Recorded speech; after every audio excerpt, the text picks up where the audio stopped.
the lack of rain in April has limited some of the crops.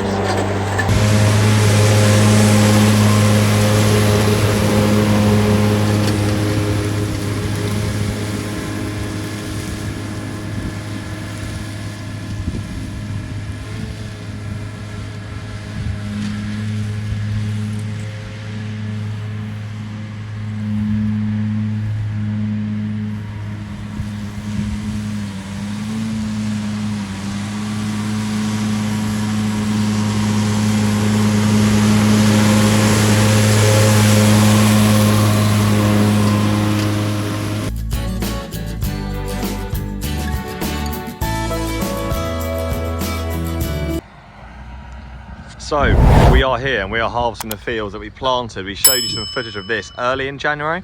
These are the first fields we did kind of with the tractors. This is right in the, well, right on the coast. You can see the sea is literally there. We are just above the coast. On a clear day, you can see France in the background. Today you can't. That is St. Catherine's breakwater in the distance over there. These potatoes had a pretty tough time. They've come back, but although we planted them on the 3rd of Jan, we've been harvesting stuff this week, 13th, 14th, 15th of Jan. They got frozen early on, then they had some really high winds, and they've really struggled. The yield is still lower than where we are now. We're getting around about 3.75, 4 tonne of Virgie, so about 8.5 tonne an acre on the other crop fields, but these, they're going to be about 2 tonne of Virgie, but got to get them out. They're ready to go, so see they're coming up an elevate digger.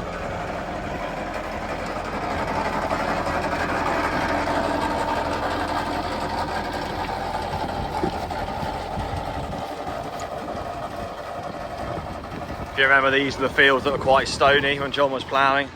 You can see there all the little stones, but the crop is still fairly good. They're all perfect size, to be honest, and quality looks nice. Skin finish is really good. Couple of greens, you get a few more greens on the stony soil, but that is why we're using that digger, not the red one today, because that one does much better. It's a belt driven digger, so it does much better with the stone than the chain driven one. But all the guys working very, very hard. This one below and one over there, and then we're all done by hand.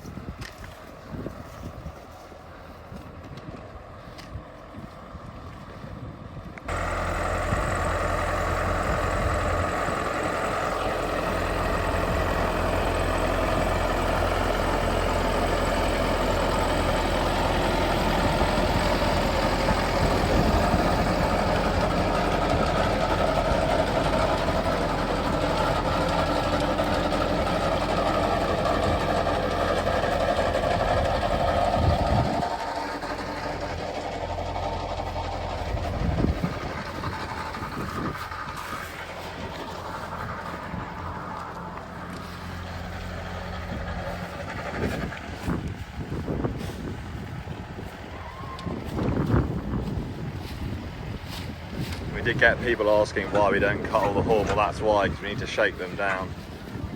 And they do stay attached quite well. They actually stay to the roots. So by having the stalk to shake, they can get shaken off.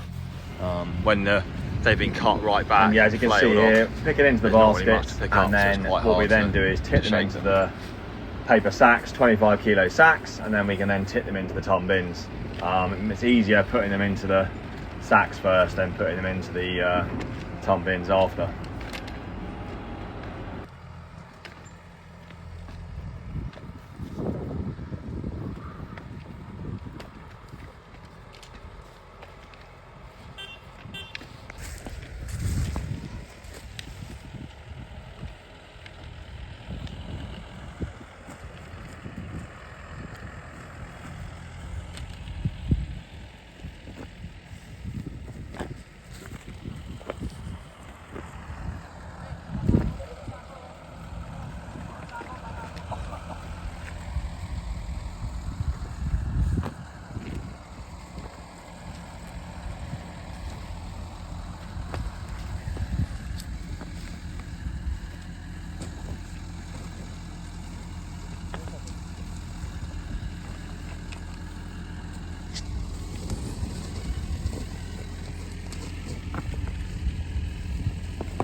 So we're here this weekend at the delicious Jersey Food Festival, and this is the Discover Dairy tent, which the Royal Jersey Agricultural and Horticultural Society. That is a very long word to say, isn't it? But the RJ&HS, they've got an amazing tent inside. We've got some little heifers. We can have a look. So we've brought down 2 little heifers.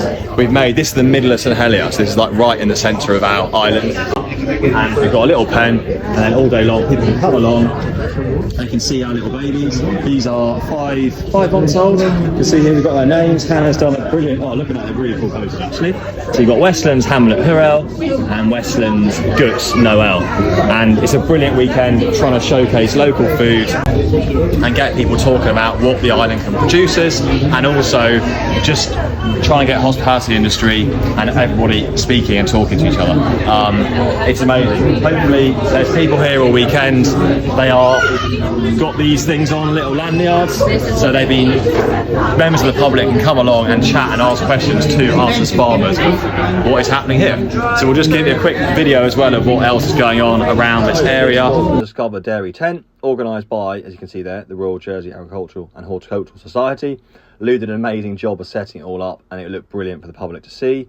First up, there was some information on the products. So Jess sorted this out from Jersey Dairy, all the different things that Jersey Dairy produce, and this really cool map here showing where our products go. It's not just UK and Jersey, they go some places in Africa, Asia, as far away as the Philippines and Malaysia. So a wide range of products that we produce and get sold all over the world. That was a little bit on Leaf. We're the only dairy in the world to be all the farms to be accredited to the Leaf environmental audit scheme. This then was focusing on the Jersey cows around the world and how much of a vital role the Jersey cow is now playing in certain countries in Africa, especially in conjunction with the Jersey Overseas Aid, who fund the project.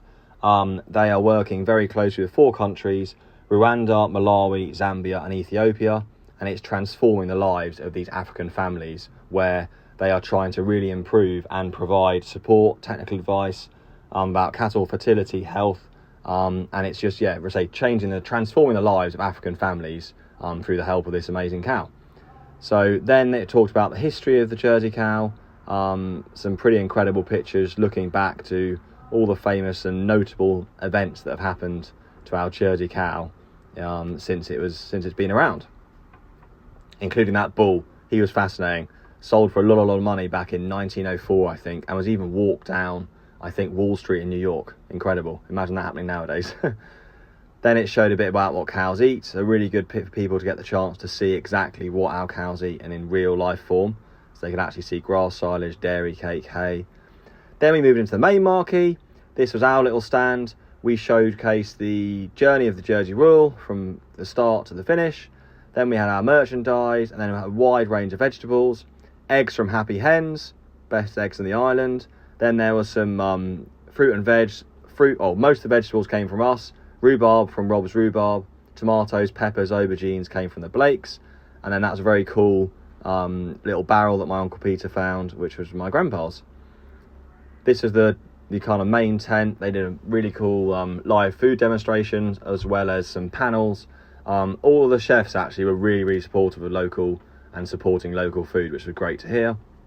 Lots of other local producers had some products available. Homefield, great local supporter as well. They're a local wholesaler. And then also this was some preserves. Black butter is a kind of a local dish as well. Jersey Biltong, Neil was there, cracking job supporting local beef as well. That's really tasty stuff. And then Channel Islands liqueur as well to finish the day off. But yeah, brilliant event. And then outside there was lots of different restaurants, had little pop-up restaurants where they were showcasing their like kind of best of local little dishes. But all in all, brilliant weekend. It went really well, and it was great to see the amount of public. I think there was nearly 8,000 people there.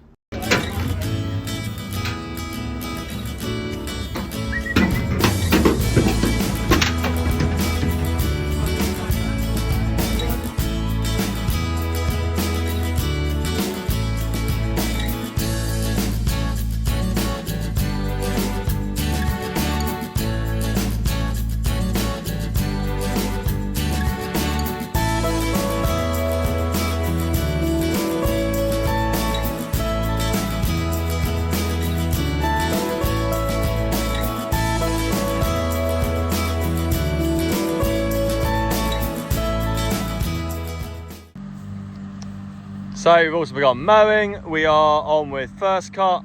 Nice week ahead. So we've got mowers out today, thanks to the guys from Home Farm as well. Fernando's also here, and we are getting everything mowing. Yields looking to be variable. Some fields good, some fields not so good. The lack of rain in April has limited some of the crops. But hopefully they're going to regrow nice and quick. We have got a dry week, so it's probably not going to grow as quick as it can do, but I think hopefully it will yeah, all pick up.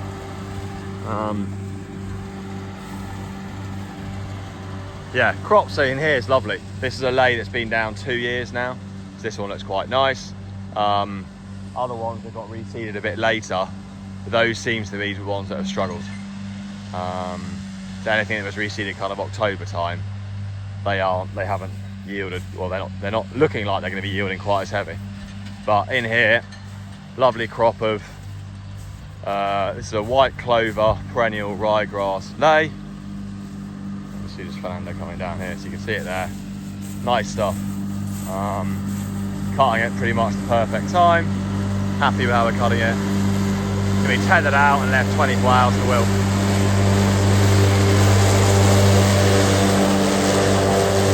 Yeah, going nicely.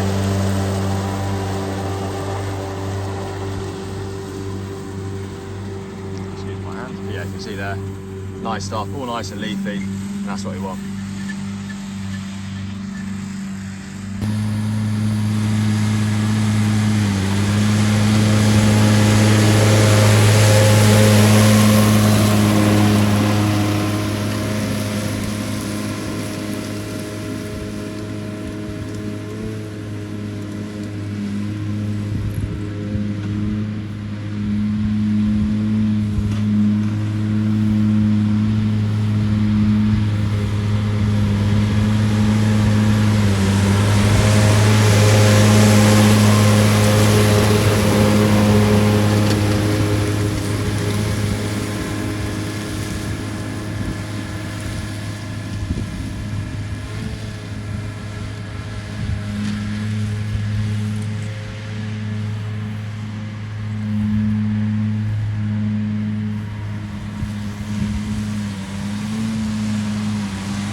So this is the first part of we've been mount mowing. You've seen a few clips of that.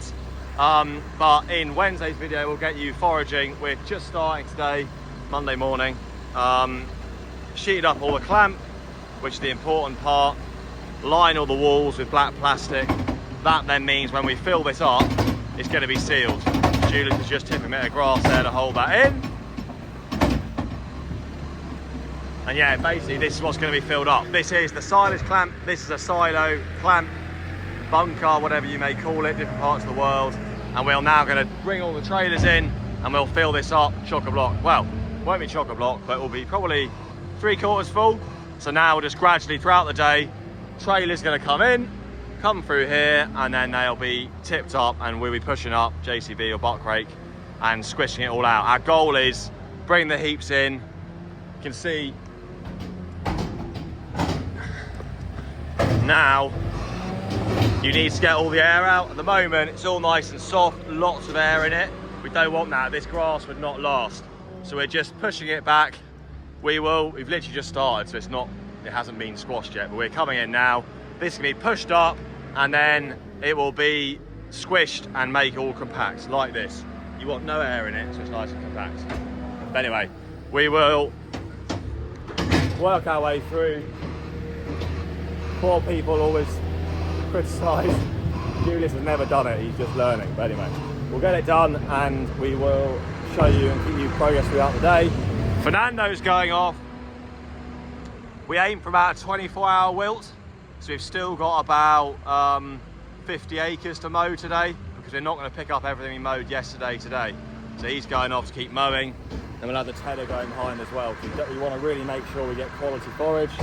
This is lovely stuff, beautiful, nice and leafy, and it's quite sticky to my hand as well, so it should be nice stuff.